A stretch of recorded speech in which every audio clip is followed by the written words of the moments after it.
What is up, guys? I am showing you what used to be the cyberpower gua880 but is now pretty much completely custom.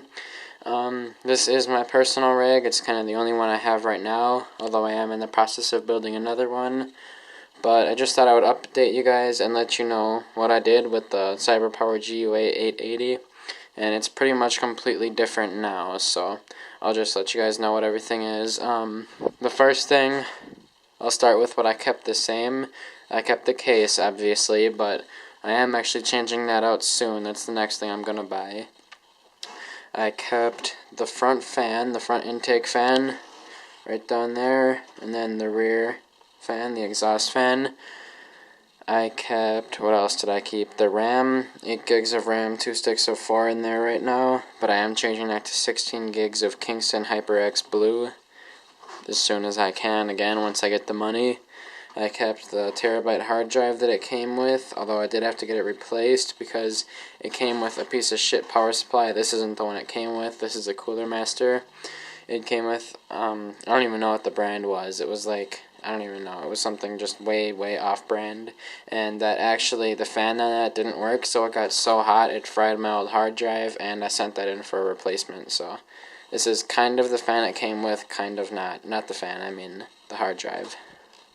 I also kept the same DVD drive, and what else did I keep? I think that's it. 2 fans, hard drive, DVD drive, and RAM.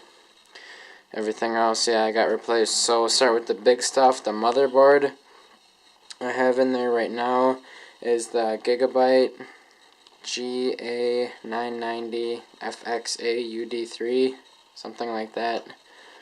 I don't know if the GA is in front of it, but it's something to that effect. This is a this is an Atx motherboard. The one that came with it was an MATX, so it actually only went to these screws, if I can find them. It was like somewhere on the lines of this big.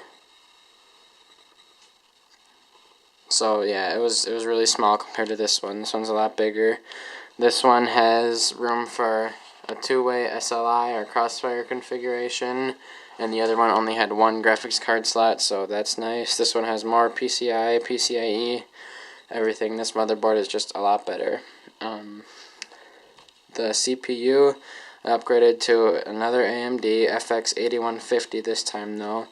Went from a 4100 to an 8100 series, so 4 to 8 core, which is definitely a lot nicer. Glad I did that. The power supply is a Cooler Master 500 watt something. Here's the product number if you guys want to look it up. What else did I do? I got an SSD. I don't know if you can see that right in there. Get my light set onto it. That's a Crucial M4 128 gigabyte SSD. I'll actually turn this whole thing a little bit, and then you can see that in the front, the case that this is, which is the Cooler Master Elite 431 Plus, has this nice little expansion bay, and you can put either a 2.5 or 3.5 inch hard drive in there. So I put a 2.5 in there, my little SSD, and that fits nice. And the reason I put it in there is because in this case there is no spot at all for a 2.5 inch drive, which is kind of upsetting. You could of course get a 5.25 to a 2.5, but that's just more extra money that not everybody has. So I put that in the expansion bay, which was handy. I got a GT630 instead of the GT610. The reason I did this, not a high-end graphics card, is because I don't use this for gaming as much as like anything else. I do a lot of video editing and photo editing and stuff on this, and the GT630 is all I need, and a lot of you guys like to see how budget cards play on YouTube, so that's why I got this one as well, because it's a very budget card. It's only 60 bucks compared to the GT610, which was 40 bucks that I used to have, both budget cards, but this one plays everything a lot better because it's 128-bit, not 64-bit interface, and it's got 2 gigs, but that doesn't make a huge difference. I'm trying to think if I missed anything. I don't think I did. This motherboard has a USB 3.0 header right here, if I can get it focused. USB 3. I don't know why CyberPower put this case with that motherboard that they put it with, because this case, as you can see, has a USB 3.0 slot on the front, but the motherboard that it came with, the ASRock 960 GM something, that didn't even have a USB 3.0 header on the motherboard, so that was kind of pointless. Yeah, that was stupid, but this motherboard does. I haven't plugged it in. I have the USB 3.0 cable kind of just sitting up here. You can see the glare on it right there with all the other cables. But, okay, I'll go over the case a little bit more. This case fits standard ATX, which is what I have in here right now, MATX or ITX motherboards. I have the standard ATX in. It's got a space for 7 hard drives, 7 3.5-inch drives in it. But I wouldn't recommend putting any here in front of the fan because that's where all your air comes in. It's got 5.25-inch bays. One is being used already. Actually, 2 are being used by the CD drive and this, but you can always take those out and replace them. So you have one here for an SD card reader or whatever. Here we have 7 expansion slots. I actually have this one opened. Don't know if you guys can see that. You will when I go to the back. But I have one open right now because I'm putting a Wi-Fi card in that PCIe slot soon. So we'll move to the back of the case. Just pretty standard back here. One slot for a 120mm fan. Power supply. Space, I don't know. Yeah, that's really it on the back. And then we'll go to the other side right here. So not a lot of room at all. I really didn't like this for cable management.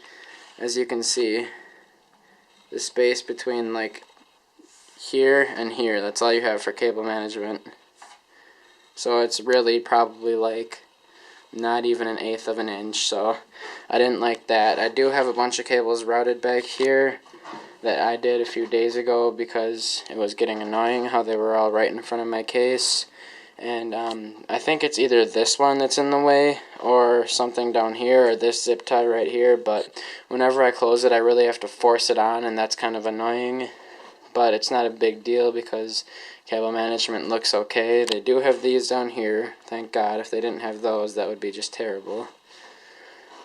But otherwise, yeah, that's it. Standard slot on the back for any aftermarket CPU cooling. Not a lot of, no grommets at all for water cooling or anything really good for cable management except for these little cutouts right there. Front of the case, 2 3.5-inch expansion bays right here that you can put an SD card reader into also, depending on the size of the one you buy. And then, like I said, the hard drive bay, the CD drive, or the 5.25-inch. Up here we have a reset button, which resets the instruction on the processor, pretty much restarts your computer. USB 3.0 to USB 2.0, mic in, or headphone out, mic in, and then a hard drive indicator. I didn't know what that was the first time I reviewed this. That's a hard drive indicator, and then the power button with the power indicator. And I don't know if you guys can see it, but yeah, you can see it. See all the scratches around the USB 2.0 port? The finish on this case is not very nice. It's really easy to scratch. So that is kind of annoying, but again, not a big deal.